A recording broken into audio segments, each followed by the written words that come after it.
Kini atong latest weather update Thursday, December 2, 2021.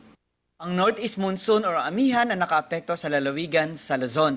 Samtang padayon natong gi-monitor ang bagyo sa gawas ng atong Philippine Area of Responsibility na international name na inyato og nahimo na kini sa typhoon category. Naigilayon sa 1,450 kilometers sa may silangan ng Central Luzon na ay maximum sustained winds na 130 kilometers per hour dool sa sentro ug ang gustiness moabot sa 160 kilometers per hour.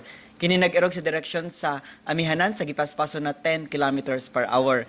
Base sa atong latest track and analysis, dili na kini makasulod sa atong PAR, but ang trough o hinungaw ng bagyo makaapekto ilabi na sa may Bicol region, Visayas, kasama na ang Mindanao. Ang weather conditions sa tibuok Visayas, Palawan, kasamang Kalayaan Islands, ug ang Occidental Mindoro, makasinati ng medyo mapanganuron ngadto na sa madag-umon na kalangitan, ug naay mga pag-uwan o kini mga pagpanugdog og kilat.